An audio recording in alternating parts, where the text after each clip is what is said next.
In the shadowed valleys of Appalachia, there are stories people whisper but never write down. Families hidden away from the world, bloodlines twisted by secrets, and legends that sound too monstrous to be true. But what if one of those families wasn't just legend? Imagine discovering a household where children looked like carbon copies of their parents, where brothers married sisters, and where, after 8 generations, their DNA had become 90% identical. That shouldn't be possible, yet it was. And the truth, once uncovered, was darker than anything science could explain. What happened inside that farmhouse wasn't just about inbreeding. It was about evolution, obsession, and something waiting beneath the mountains. Before we dive deeper, make sure you hit like and subscribe so you don't miss more chilling true history meets nightmare stories like this one. And hey, I want to know, where are you watching from tonight? Drop your city or country in the comments below. It's always wild seeing how far these stories travel. And if you're brave enough, share this video with a friend. You'll want someone to talk to after what you're about to hear. Deep in the Appalachian Mountains, there's a place locals avoid after dark. They call it Cutter's Hollow, a patch of land where trees grow too close together, and the wind carries whispers that don't sound like wind at all. At the center of that hollow stood a house, a farmhouse that seemed to stretch and twist with every generation. New additions sprouting like tumors, staircases leading to rooms that shouldn't exist. For outsiders, it looked abandoned. But for the people who grew up in its walls, it was home. The Whitaker home. The story begins in the mid-1800s when Jeremiah Whitaker and his sister Constance fled Salem with the conviction that their bloodline was sacred. They weren't running from persecution. They were running towards something they believed was calling them. In their minds, isolation meant purity, and purity meant power. They built a homestead far from prying eyes, deep in Cutter's Hollow, where no stranger ever came willingly. But their decision to marry within the family wasn't just a religious devotion. It was an obsession, one that would ripple across generations.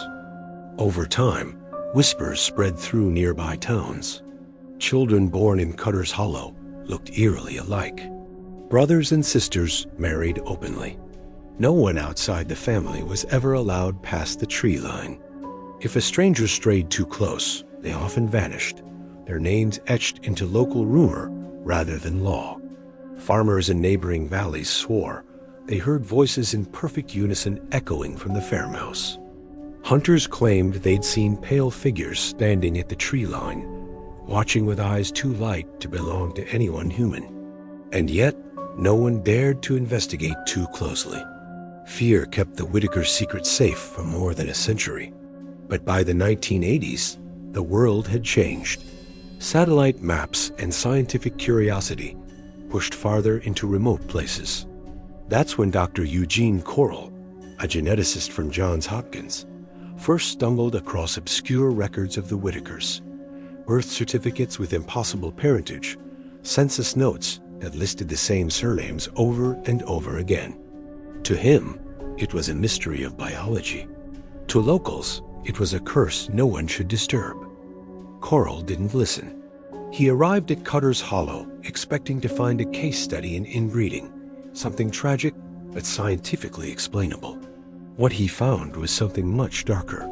The house itself seemed to resist him.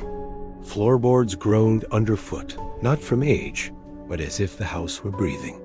The air was thick, cloying, and carried a smell like rotting fruit mixed with iron. And though he hadn't yet seen any of the family members, he could feel them, watching, waiting. That first night in the hollow, he set up his recording equipment, whispering into the lens with trembling hands, "If you're watching this, then I'm either dead or I've become one of them." When you trace the Whitaker family tree, the branches don't spread outward like they should. Instead, they coil back on themselves, looping in circles like a snake devouring its own tail. Jeremiah and Constance began it all in 1842. Brother and sister, forging a covenant that outsiders would have called blasphemous. To them, it was divine. Every child born after was taught the same lesson: marry only within the blood, keep outsiders away, preserve the line. Within just 2 generations, cousins married cousins, siblings married siblings, and the family tree became less a tree and more a twisted knot. Science tells us such unions collapse quickly. By the 3rd generation of close inbreeding, the children should have been fragile, sickly, or incapable of reproduction. But the Whitakers defied expectation. Their children weren't just surviving, they were thriving. Tall, pale, and disturbingly uniform in their features, they carried on the family tradition without hesitation. Photographs recovered decades later show entire generations where brothers, sisters, and even parents looked like replicas of one another. Faces so alike they could be mistaken for the same person at different ages. How could this be possible? That was the puzzle Dr. Carile would later obsess over. Inbreeding concentrates genetic flaws. It doesn't erase them. Yet the Whitakers seem to be erasing flaws, even developing strange biological adaptations. Some had extra ribs. Others possessed additional teeth or fingers that bent at unnatural angles. None of these traits stopped them from reproducing. In fact, each generation appeared more stable, as though the DNA was correcting itself. The explanation couldn't be found in textbooks. It suggested something outside the human genome was at work, something ancient, something watching. But before scientists ever came knocking, the family's neighbors noticed what they shouldn't have.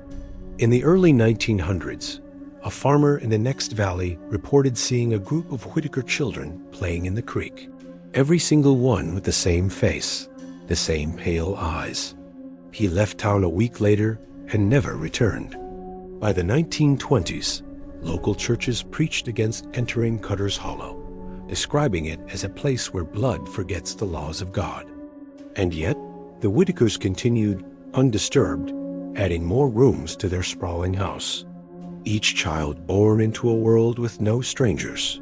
By the time Dr. Carile arrived, there had been 8 generations, 8 cycles of brother and sister, father and daughter, mother and son. The DNA test results were staggering, over 90% identical across every living family member. That number was biologically impossible, higher than identical twins.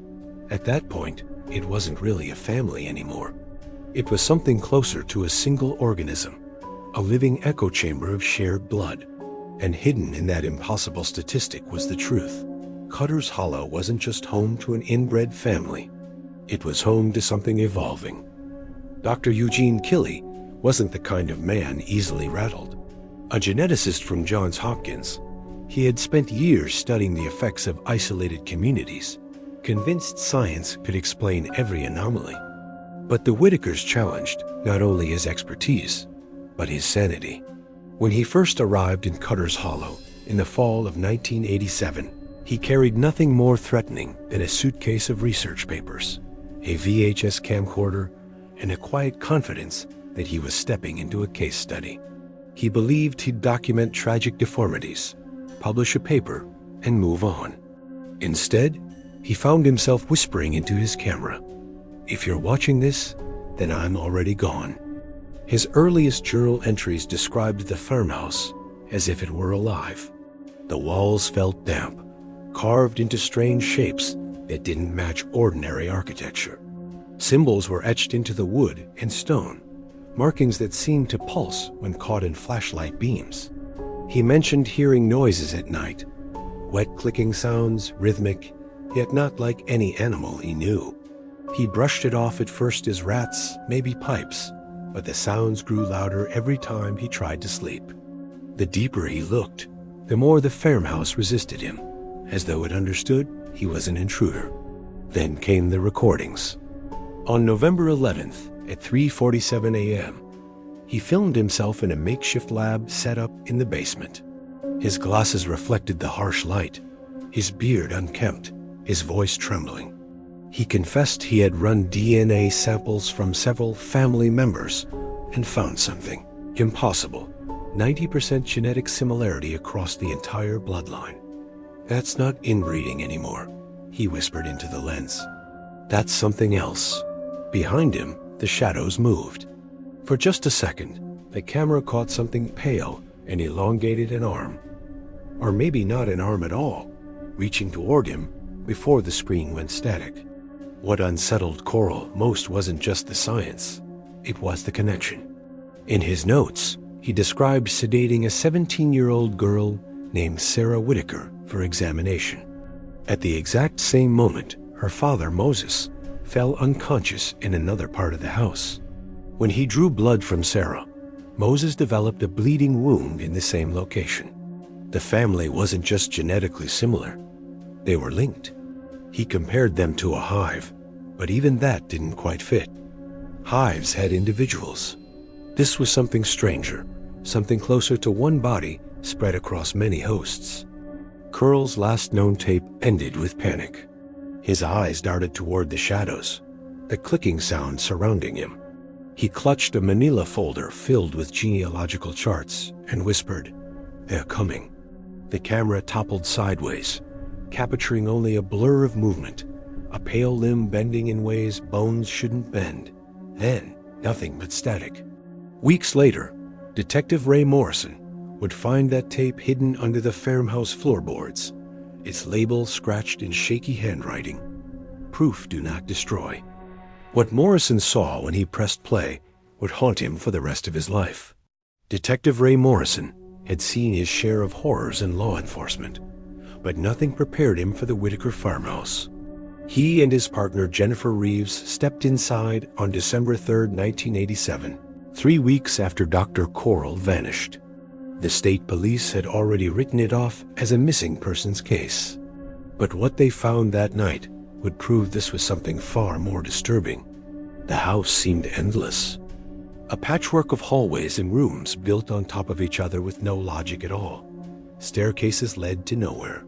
Doors opened to brick walls, and some spaces felt bigger inside than they looked from the outside. Ray later described it as a place that grew like a cancer. In one of the front rooms, they discovered photographs that told the family's history in a way no written record could. Early daguerreotypes showed Jeremiah and Constance Whitaker in 1842 standing stiffly side by side. Their resemblance was uncanny, more like twins than siblings. As the photos progressed through the decades, the faces blurred into sameness. By the 1920s, every Whitaker looked nearly identical. Same height, same bone structure, same pale, hollowed eyes. In one image from 1963, 15 family members posed together. Jennifer gasped. They all looked like the same person at different ages. Ray turned to Curile's scattered notes and charts, strewn across tables and pinned to walls. Family trees looped back into themselves, names repeating endlessly, lines curving like snakes devouring their tails. Medical records described impossible traits, bones that bent in directions they shouldn't, nervous systems that seemed to connect between individuals and organs that didn't match human anatomy. Curile's notes weren't clinical anymore. They read like the ramblings of a man losing his grip on sanity. Yet the evidence was undeniable.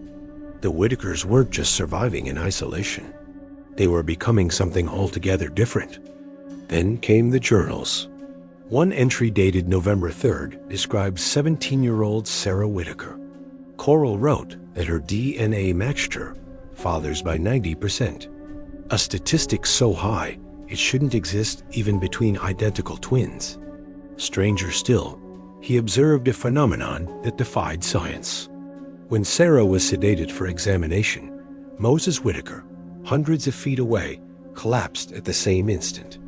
When blood was drawn from Sarah, Moses developed spontaneous bruising in the same spot. The Whitakers weren't separate bodies anymore. They were a single organism stretched across generations, connected by something no human should possess. Jennifer called Ray upstairs. What they found froze them in place. The nursery walls were painted in shifting, unnatural colors, and 7 cribs lined the room, each marked with biblical names. But the real horror was on the walls. Thousands of handprints, all the same size, all 6-fingered, smeared fresh across the paint. The prints trailed upward toward the ceiling, as though something had climbed into the darkness above.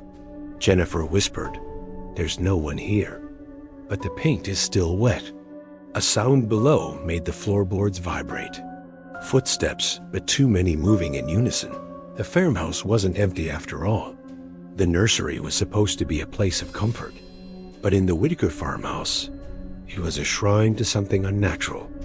Ray and Jennifer stood frozen, staring at the 6-fingered handprints that covered every inch of the walls. Hundreds, maybe thousands of them, pressed into wet paint that hadn't yet dried. The air smelled sharp, metallic, like blood mixed with ammonia. It wasn't just that the prints were fresh. It was that they were all the same size. Children hadn't made them. These belonged to something that had stopped growing a long time ago, as if the same hand had been replicated over and over through generations. Jennifer's flashlight beam wavered as she whispered, "Who would paint a room like this?" The colors were wrong. Shades that shifted when you looked at them directly, bleeding from blue into green, then into something unnamed. They clung to the eyes, burned into memory.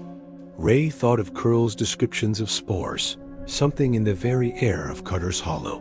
He rubbed at his throat, suddenly aware of how heavy the air felt, how hard it was to breathe. Every inhalation carried weight, as though the walls themselves were pressing into his lungs. A sound drifted up from the floor below. Slow footsteps, deliberate, but slightly off, as if more than one limb was touching the ground with each step. Ray drew his weapon and called out, "Police! Come out with your hands visible." Silence followed. Then from different corners of the house, 7 voices answered at once. "Welcome home, outsiders." The words were in perfect unison, a chorus that didn't belong in human throats. Jennifer's grip on her flashlight tightened, and she shot Ray a look that needed no words. "We should not be here." The radios on their belts crackled, but instead of dispatch, the voice that spoke was melodic, layered with too many tones at once. "Officers Morrison and Reeves, please respond. Your families are worried about you. You've been gone 3 days." Ray froze. They had only been inside for 30 minutes. He checked his watch. It agreed with him. Yet outside the farmhouse, time was moving differently. Jennifer's breath caught as she glanced at a mirror at the end of the hall. "Ray, look." Their reflections weren't their own. Their faces were already changing, cheekbones sharpening, eyes lightening, melting into the same pale features as the Whitakers. Panic surged. But before they could retreat, another sound filled the air. A clicking, wet, and rhythmic echoing from the walls themselves. It was closer now, circling them, vibrating in their bones. Jennifer whispered what both of them feared. "It's in the air." Keely was right. Ray steadied his weapon, though he knew a gun wouldn't matter. The Whitakers weren't just waiting for them. They had already begun reshaping them, and somewhere in the shifting shadows of that farmhouse, the family was gathering to welcome them home. Ray and Jennifer backed down the hallway, weapons drawn, but every step they took seemed to lead them deeper into the house rather than toward an exit. The Whitaker farmhouse was shifting around them, rooms where none had been before, staircases leading them in circles. The walls groaned like they were alive, breathing in time with the clicking sounds that surrounded them. Jennifer muttered, "This isn't a house anymore. It's part of them." And as much as Ray wanted to dismiss it, he knew she was right. Cutter's Hollow was no longer just a place. It was a body. They stumbled into what might once have been a parlor. On the walls were more photographs. Generations of Whitakers posed stiffly, expressionless. But here, the progression became grotesque. In the earliest frames, their features were human, if unsettlingly similar. By the 1960s, their faces blurred into something inhuman, Pale skin stretched too tight, jaws too narrow, eyes that seemed to glow even in faded black and white. And then came the final Polaroids, taken only years earlier, figures that looked almost identical, their bodies too elongated, their hands all bearing 6 fingers. A single phrase was scrolled on the back of one photo, the 9th generation. Jennifer sifted through Killy's abandoned notes scattered across the table. "They aren't just inbreeding," she whispered. "They're evolving. Every generation brings them closer together. Not separate people anymore.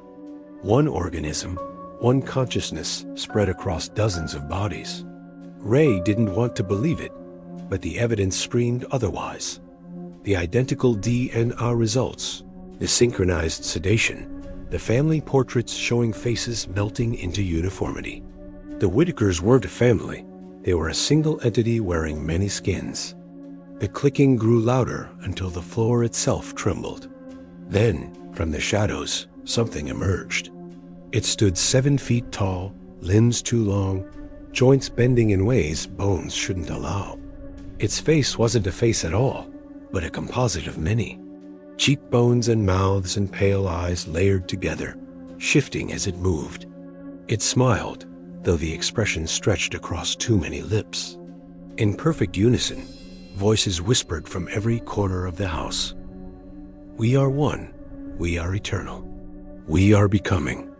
Ray raised his gun, but the creature didn't flinch. Instead, it stepped closer, its movement smooth, predatory, wrong. Jennifer clutched his arm, whispering, "It's not just them, Ray. It's us. The spores. They're rewriting us." And when Ray glanced down, he saw it. The faint outline of a 6th finger beginning to form on his hand. Terror flooded him, not just for what the Whitakers had become, but for what he and Jennifer were already starting to join. The 9th generation wasn't waiting. It had already begun. By dawn, Cutter's Hollow was no longer just a backwoods curiosity. It was a federal emergency. The farmhouse had been sealed off. The valley surrounded by state police, CDC units, and men in hazmat suits. Floodlights turned the mountain hollow into a stage. But even under blinding light, nothing looked right. The ground pulsed faintly, as if something beneath the soil had a heartbeat.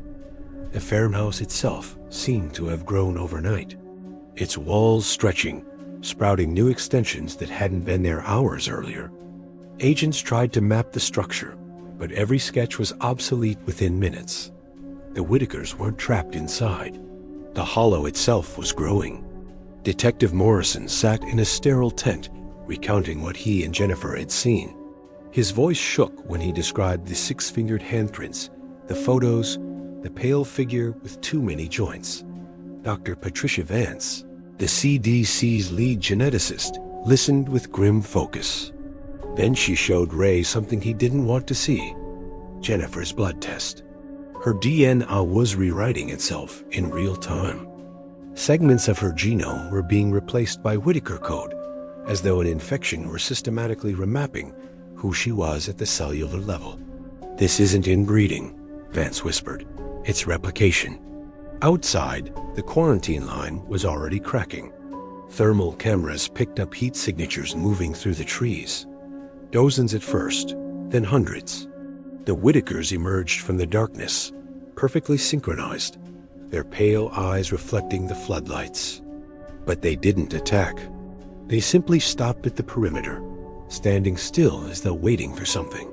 Soldiers raised rifles, fingers trembling on triggers. Then, in unison, every Whitaker tilted their head upward and began to hum. The sound wasn't melodic. It was layered, vibrating, a chorus that made the floodlights flicker and the earth itself shiver. Radios went dead. Compasses spun uselessly. Technology bent under the weight of their presence. The first containment breach came from within. A medic collapsed in the quarantine tent, screaming as his spine arched unnaturally. His fingers split into 6, then 7 as veins glowed faintly beneath his skin. Within minutes, half his unit displayed the same changes. The spores were already in the air, slipping through masks, rewriting anyone who breathed long enough. "We can't hold this line," an officer barked into his calm, but the response was static, followed by a chorus of voices. "You are already home." Panic rippled through the camp. Guns fired, but for every Whitaker that fell, another seemed to rise from the soil itself. Ray watched in horror as Jennifer staggered forward, her pupils glowing faintly, her breath sinking with the Whitakers at the tree line. "I can feel them," she whispered, her voice layered with tones that weren't hers. "They're inside me, Ray, inside all of us." Soldiers broke ranks, fleeing into the forest where the Whitakers waited with open arms. But no screams followed, only silence and the steady hum of a growing hive. The government had come to quarantine a family. Instead, they had stumbled into the birth of something far larger, something that didn't want escape. It wanted expansion. In the chaos of the collapsing quarantine, Ray Morrison thought the worst danger was outside the fences. He was wrong. The real danger was inside his own blood. Dr. Vance pulled him aside after reviewing genetic data taken during intake. Her face was pale, her voice unsteady. "Detective, you're not just exposed. You've always been connected." She laid out the evidence. Fragments in his DNA that matched the Whitaker baseline, markers that no outsider should carry. For a moment, Ray couldn't breathe. The family he had been sent to investigate wasn't just some nightmare in the mountains. It was part of him. Vance explained what Ray's grandmother had never told him. She was born in Cutter's Hollow. Mary Whitaker, the only one who had ever escaped. She fled as a teenager, carrying just enough of the bloodline to pass as normal, but enough to pass something else down. A sliver of resistance, yes, but also a tether. Ray wasn't fully Whitaker, but he wasn't fully free either. "You're their bridge," Vance whispered, "the one they've been waiting for. The 9th generation doesn't begin with them. It begins with you." The revelation hit like a gunshot. Suddenly, the strange sensations Ray had been ignoring, the way the air in the farmhouse seemed to breathe with him, the faint hum he still felt in his chest, made terrible sense. He wasn't just an investigator stumbling into a nightmare. He had been drawn here, called like every Whitaker before him. And now that he was inside Cutter's Hollow, the connection was accelerating. When he glanced at his reflection in a pane of shattered glass, he saw it. The faint outline of a 6th finger forming. Jennifer, half transformed already, seemed to sense it too.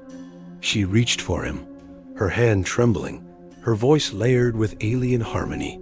"You don't have to fight it, Ray. We were meant to be part of this, to stop being alone. Don't you feel it? The unity?" He pulled away, horrified by the changes overtaking her. But her words gnawed at him. Unity, connection, the very thing he had longed for since losing his wife years ago. The Hollow knew his weakness. It was using it against him. The Whitakers at the tree line shifted in unison, their pale eyes locking on Ray. And then the voices came, not just from them, but from inside his head. A chorus of whispers, thousands strong. "The 9th generation begins with you." The words throbbed in his skull like a heartbeat. Irresistible, ancient. Ray staggered, clutching his temples. He realized then that he wasn't simply fighting to survive Cutter's Hollow. He was fighting his own blood, fighting the role his family had chosen for him before he was even born. The night Cutter's Hollow finally broke open, Ray Morrison understood he had only 2 choices: surrender to the Whitakers' call or find a way to stop them from consuming the world. The CDC camp had collapsed into chaos. Soldiers fleeing as the family merged into a single mass of pale bodies at the tree line. Jennifer stood among them now, her eyes glowing with bioluminescent veins, her voice no longer hers alone. "Join us, Ray," she pleaded, her tone soft, almost loving. But beneath it lay the voices of thousands, overlapping, insistent. He knew then that killing them wasn't possible. Containment wasn't possible. The only chance was to trap the thing that bound them together, Dr. Vance shoved a file into Ray's hands. Pages covered with erratic handwriting and diagrams. Killy's final notes. In them, the missing geneticist described the Whitakers as not just family, but conduits for something older, an intelligence rooted beneath the mountain, using them as vessels. And buried in those notes was an idea so reckless it bordered on madness. The collective mind could be redirected, confined to a single host. Carile had failed, transformed before he could finish. But Ray carried Whitaker blood, and with it the resistance his grandmother had passed down. He wasn't just vulnerable. He was uniquely capable of holding it. The plan was suicide, and Ray knew it. His body would never withstand the weight of thousands of minds, let alone an ancient alien consciousness that had been orchestrating this for centuries. But if he didn't try, the spores would spread unchecked, rewriting humanity within weeks. Standing at the edge of the farmhouse, staring at walls that pulsed like living flesh, Ray made his choice. He whispered a prayer not to God, but to his grandmother, Mary Whitaker, the only one who had ever escaped. Then he stepped inside. The house welcomed him like a beating heart. Walls flexed, veins glowing faintly beneath plaster. The Whitakers surrounded him, their pale faces smiling in unison, their hands reaching not to harm, but to embrace. Jennifer approached, her body already half-merged, her voice carrying both grief and triumph. "It doesn't have to hurt, Ray. Just let go." He pressed the file against his chest, forcing himself to remember why he had come. Not to save himself, not even to save Jennifer, to save everyone else. "If someone has to be the prison," he muttered, "then let it be me." The moment he opened himself to it, the world collapsed inward. Voices flooded his mind, Whitakers from every generation. Keely screaming, Jennifer weeping, and beneath them all something far older, vaster, hungrier. His body convulsed, his skin burning as filaments of white light burrowed into him. For one horrifying instant, he felt himself dissolving, becoming one of them. But then Mary Whitaker's gift, the resistance buried in his blood, ignited like a wall of fire. The others merged, but he remained separate, a thin, flickering island of individuality. And in that painful sliver of independence, he became what Carile had envisioned, the prison of souls.